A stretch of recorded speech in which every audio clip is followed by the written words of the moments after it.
দেখে নেই।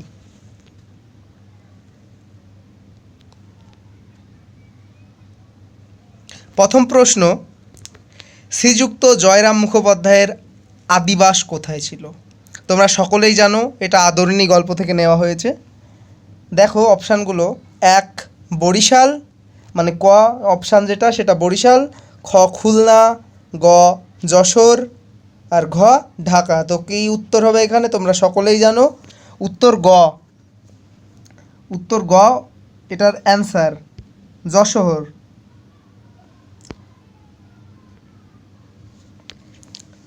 পরের প্রশ্ন দেখো, আদালত অবমাননার জন্য মোক্তার মহাশয়ের জরিমানা হয়েছিল কত টাকা? আমরা সকলেই জানি এটার অপশান দেখার দরকার নেই, 5 টাকা। এটার উত্তর কি হবে তাহলে? অপশান ক, 5 টাকা। পরের প্রশ্ন দেখো, নিমন্ত্রণ রক্ষা করিয়া পীরগঞ্জ হইতে ফিরিবার পরদিনই বিকালেই মুখোপাধ্যায় মহাশয় সাক্ষাৎ করিতে গেলেন কার সঙ্গে? দেখো অপশানগুলো, ক নরেশচন্দ্রের সহিত, খ পরেশচন্দ্রের সহিত, গ মহেশচন্দ্রের সহিত, ঘ ভবেশচন্দ্রের সহিত। তোমরা এখানে দেখে নেব, উত্তর ক নরেশচন্দ্রের সহিত উত্তর হবে। এরপরের প্রশ্ন দেখো, কথায় বলে ব্রহ্মবাক্য বেদবাক্য, উত্তর কি? আমরা অপশান দেখে নিয়েছি, ক ব্রহ্মবাক্যই বেদবাক্য।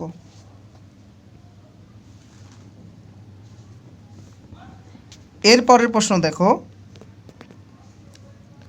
বামুনহাটে মেলা হয়, বামুনহাটে মেলা হয়, অপশান ক কার্তিক সংক্রান্তিতে, কখনোই না। খ একে বৈশাখ, একে বৈশাখ মেলা হয় না, কেননা একে বৈশাখ আদরিণী ঘরে ফিরে এসেছিল, তোমরা সকলেই জানো। গ চৈত্র সংক্রান্তিতে, ঘ মকর সংক্রান্তিতে। এখান থেকে উত্তরটা হবে চৈত্র সংক্রান্তিতে, গ উত্তর।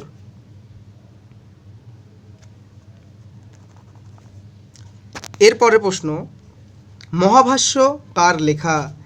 এটা বাংলা ভাষায় প্রবন্ধ থেকে নেওয়া হয়েছে। তোমরা সকলেই জানো মহাভাষ্য লেখা পতঞ্জলির, অপশান ক পতঞ্জলি। এরপরের প্রশ্ন দেখো,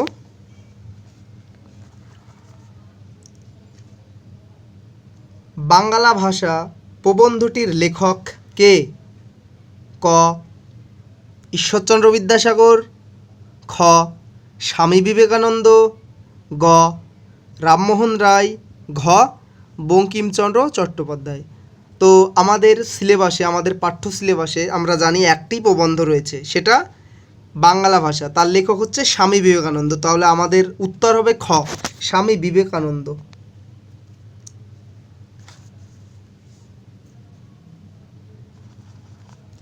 এর পরের প্রশ্ন আমরা দেখে নেই। পরের প্রশ্নটি হচ্ছে, বাংলাদেশের স্থানে স্থানে রকমারি ভাষা কোনটি গ্রহণ করব? অপশান ক চলিত ভাষা, খ মান্য ভাষা, মান্য চলিত ভাষা, গ কথ্য ভাষা, ঘ কলকাতার ভাষা। তাহলে এখানে উত্তর হবে কলকাতার ভাষা। তোমরা সকলেই জানো বাংলাদেশের স্থানে স্থানে রকমারি ভাষার গ্রহণ করতে হবে কলকাতার ভাষাকে। এরপরের অপশান দেখো, এরপরের প্রশ্ন, আব্দুল করিম খাঁ কোথায় জন্মেছিলেন? এর উত্তর উত্তরপ্রদেশ, অপশান ক।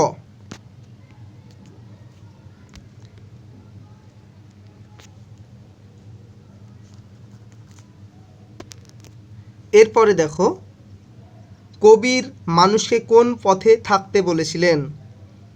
জানি এটা ধর্মকবিতা থেকে নেওয়া।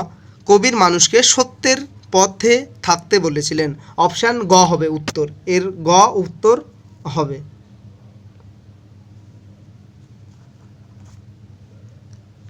এর পরের প্রশ্ন দেখো,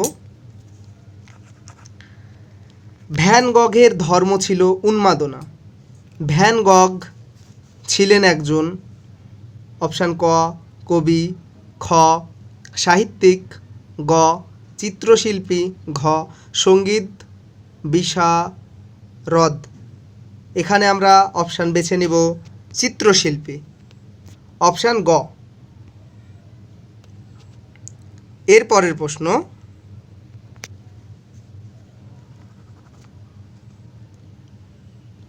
আকাশে পুষ্পক আর সপ্তডিঙা সাজে সিন্ধু জলে।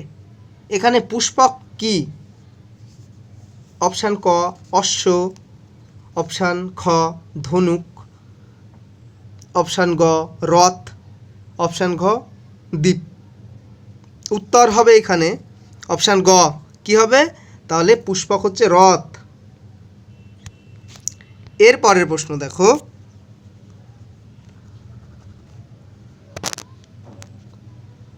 কবি শ্রীজাত ধর্মের নামে দখলদারিকে কি বলেছেন?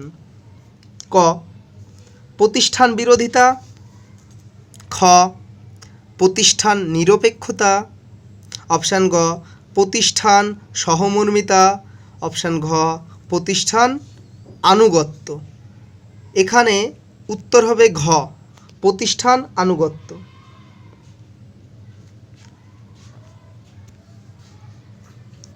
এর পরের প্রশ্ন দেখো, দিগ্বিজয় রূপকথা কার লেখা? আমরা জানি দিগ্বিজয় রূপকথা নবনীতা দেবসেনের লেখা। এখানে অপশান বললাম না, অপশান গ তোমরা দেখে নিও। এরপরের প্রশ্ন, পোর্টরাজকে? এখানে পোর্টরাজ গায়ের মোড়ল অবশ্যই না, খ দ্রুপদ একদম নয়, গ আনন্দ একদম নয়, ঘ দামা। এখানে গায়ের পোর্টরাজ কে ছিলেন তাহলে? দামা, অপশান ঘ। এর পরের প্রশ্ন দেখো, পোর্টরাজ রোদে বের হয় না কতদিন? অপশান ক উত্তর 3 দিন।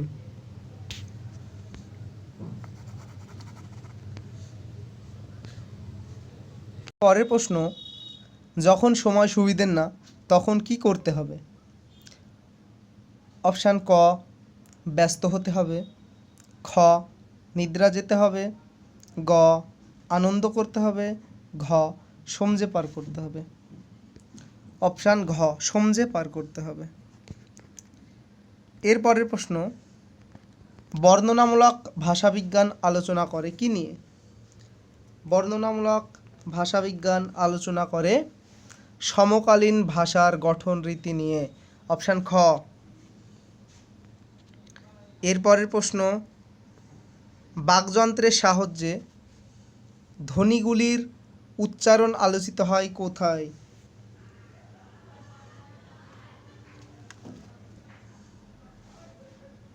সেটা হচ্ছে ধ্বনিবিজ্ঞানে। উত্তর ধ্বনিবিজ্ঞান। এর পরের প্রশ্ন,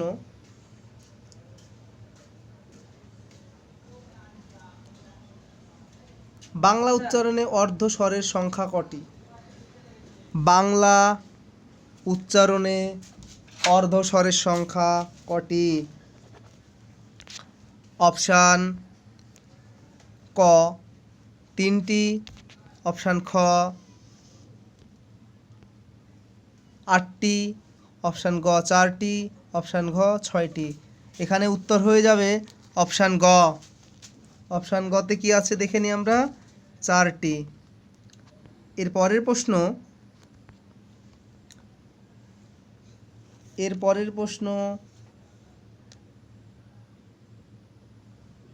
র ধ্বনিটি কি ধ্বনি?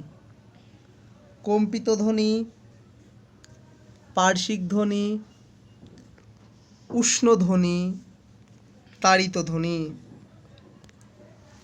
আমরা জানি র ধ্বনিটি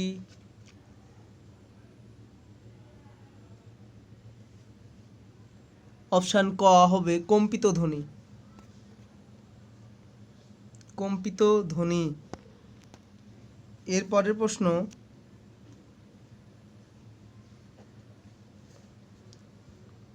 শব্দের অভিন্নতা, শব্দের অর্থের অভিন্নতা বোঝাতে ব্যবহৃত হয়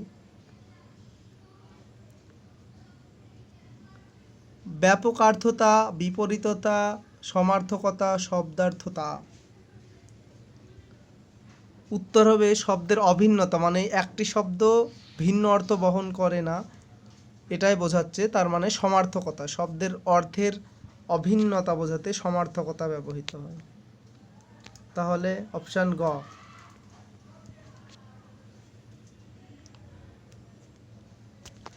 এরপরে দারুণ শব্দের আদি অর্থ কি ছিল? দারুণ শব্দের আদি অর্থ ছিল কাষ্ঠ নির্মিত। খুবই গুরুত্বপূর্ণ প্রশ্ন। দারুণ শব্দের আদি অর্থ ছিল কাষ্ঠ নির্মিত।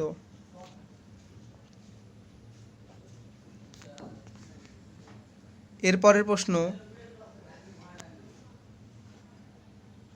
উপবাস শব্দটির অর্থ নিকটে বাস, বর্তমান অর্থ অনাহার। এটি শব্দার্থ পরিবর্তনের কোন ধারায় পড়ে? যে ধারায় পড়ে সেটা হচ্ছে অর্থের রূপান্তর। অপশান ঘ। কোনটা? অর্থের রূপান্তর। পরের প্রশ্ন, থিসরাস হলো একটি কি শব্দ? থিসরাস একটি গ্রিক শব্দ। থিসরাস একটি কি? গ্রিক শব্দ। থিসরাস একটি গ্রিক শব্দ। এরপরের প্রশ্ন,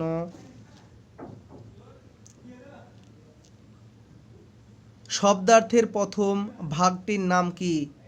শব্দার্থের প্রথম ভাগটির নাম সাধারণ অর্থ। অপশান গ সাধারণ অর্থ। অপশান গ সাধারণ অর্থ। পরের প্রশ্ন, হাপ আখড়াই গানের জন্ম দেন কে? অপশান ক মোহন চাঁদ বসু, খ নিধুবাবু, গ ঈশ্বর গুপ্ত, ঘ রসিকচন্দ্র রায়। সঠিক উত্তর আমরা জেনে নিব। ক হাপ আখড়াই গানের জন্ম দেন মোহন চাঁদ বসু। পরের প্রশ্ন আমরা দেখে নিই, বসু বিজ্ঞান মন্দির স্থাপিত হয় কবে? অপশান ক 1911 খ্রিস্টাব্দে সঠিক উত্তর। এর পরের প্রশ্ন, ভারতের কৃষি গবেষণাকে আন্তর্জাতিক মানের করে তুলেছিলেন কে? অপশান ক নীলরতন সরকার, গ জগদীশচন্দ্র বসু, গ নীলরতন ধর, ঘ অক্ষয় কুমার দত্ত। অপশান এখানে অপশান গ উত্তর নীলরতন ধর। পরের প্রশ্ন আমরা দেখে নেব, নিচের খেলোয়াড়দের মধ্যে যিনি ক্রিকেট খেলার সঙ্গে যুক্ত ছিলেন সেটা ঝুলন গোস্বামী, আরতি সাহা, বুলা চৌধুরী, জ্যোতির্ময়ী শিকদার। উত্তর ক অপশান সঠিক উত্তর ঝুলন গোস্বামী।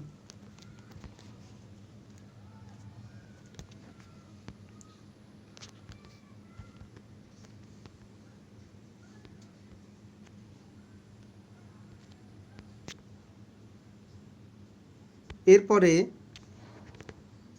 আমরা দেখে নেব পরের প্রশ্ন। আমরা দেখে নিচ্ছি পরের প্রশ্ন, সন্ধ্যার পর গৃহে ফিরিয়া ড্যাশ বসিয়া সমবেত বন্ধুমণ্ডলীর নিকট মুখোপাধ্যায় এই কাহিনী সবিস্তারে বিবৃত করিলেন। কোথায় বসে এই কাহিনী বলেছিল? বাগানে, খ বৈঠকখানায়, গ শয়নকক্ষে, ঘ আরাম কেদারায়। এটা বলেছিল বৈঠকখানায়। অপশান খ উত্তর বৈঠকখানায়।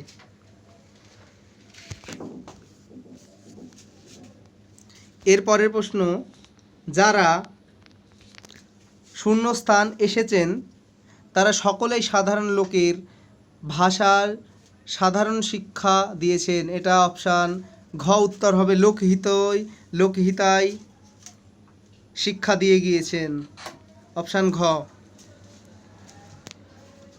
পরের প্রশ্ন, দিগ্বিজয়ে যেতে হবে ড্যাশ দিলেন সাজিয়ে। এখানে তোমরা জানো উত্তর হবে গ, দুয়ো রানী দিলেন সাজিয়ে। এর পরের প্রশ্ন দেখো,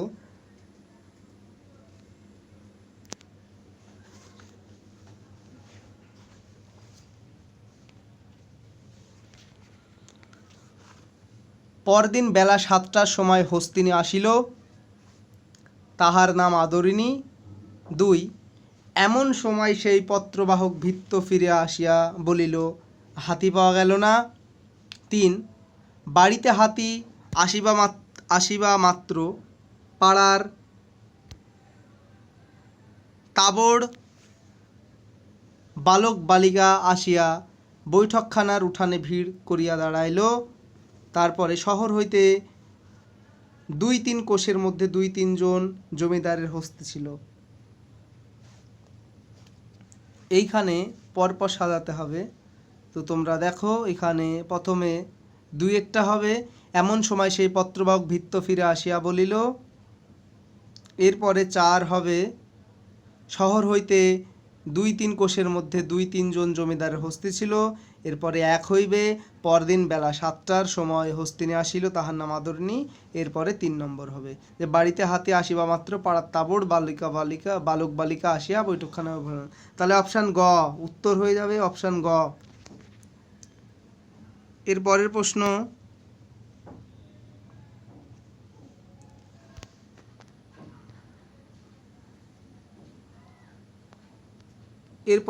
দেখো, ভাষা হচ্ছে উন্নতির প্রধান উপায় লক্ষণ। বুদ্ধিমান অবশ্যই গ্রাম্য ভাষাকে ভিত্তিস্বরূপ গ্রহণ করবেন। 3, কলকাতার ভাষায় অল্প দিনে সমস্ত বাংলাদেশে হয়ে যাবে। 4, চট্টগ্রাম হতে বৈদ্যনাথ পর্যন্ত কলকাতার ভাষায় চলবে। তো এখানে আমরা বেছে নিব অপশান ঘ সঠিক উত্তর, অপশান ঘ সঠিক উত্তর হবে এখানে।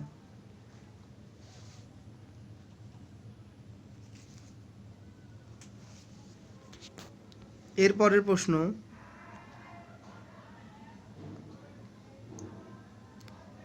দূরপথের ছেলে তার দিকে ঢিল ছোড়ে, দূরপথ গজগজ করে আপন মনে, তোমার সম্মুখে কলা দিই নারকেল দিই, ছাগল দিতে না পারলে মৎস্য দিই। এখানে সঠিক উত্তর খ আমরা বেছে নিচ্ছি। দূরপথের ছেলে তার দিকে ঢিল ছোড়ে সত্য, দূরপথ গজগজ করে আপন মনে সত্য। এরপরে দুটো মিথ্যা।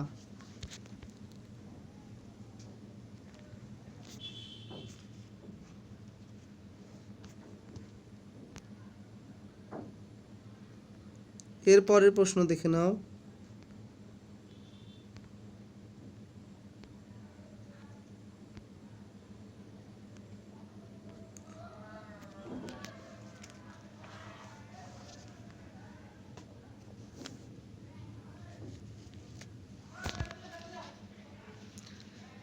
মুখের মান্য বাংলার স্বরধ্বনির সংখ্যা কয়টি তোমরা সকলেই জানো, সেটা হচ্ছে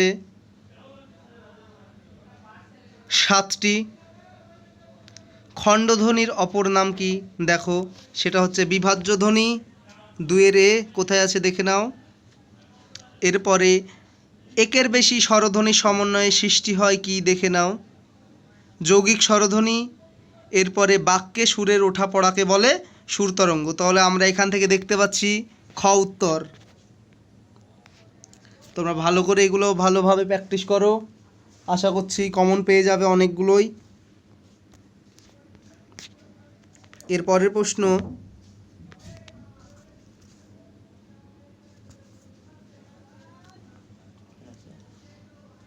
আমি অকৃতি অধম গানটির রচয়িতাকে? এটা হচ্ছে রজনীকান্ত সেন এই গানটির রচয়িতা। পরের দেখো, বলো বলো বলো সবে গানটির রচয়িতাকে?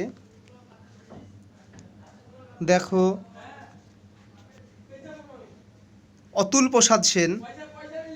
পরের প্রশ্ন, বান এসেছে মরা গাঙে গানটির রচয়িতাকে?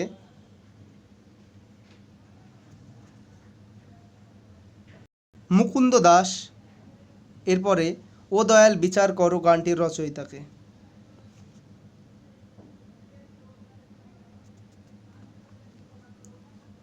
অখিল বন্ধু ঘোষ।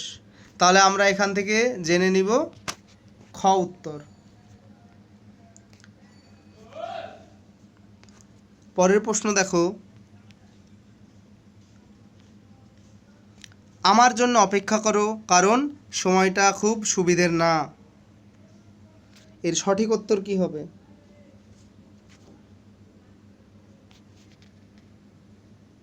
এর সঠিক উত্তর হবে এ ও আর উভয়ই ঠিক, ও অপশান গ। পরের প্রশ্ন দেখো, শেষ প্রশ্ন, জয়রাম বক্তার দিকে দৃষ্টিমাত্র না করিয়া বলিলেন,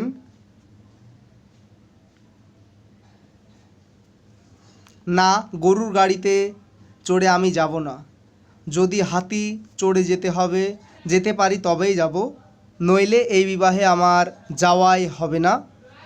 উক্তিটির মধ্যে দিয়ে বক্তার কোন মানসিকতার প্রকাশ পেয়েছে? সেটা 1 আভিজাত্যের গৌরব, 2 ঈর্ষাপরায়ণতা, 3 দাম্ভিকতা, 4 উগ্রতা। এখানে ক উত্তর হবে, আভিজাত্যের গৌরব। তো এই ছিল তোমাদের সাংসদ নমুনা প্রশ্ন। এগুলা প্র্যাকটিস করলে আশা করি এখান থেকে অনেকগুলোই প্রশ্ন কমন পেয়ে যাবে। এই কদিন ভালো করে পড়াশোনা করো। All the best.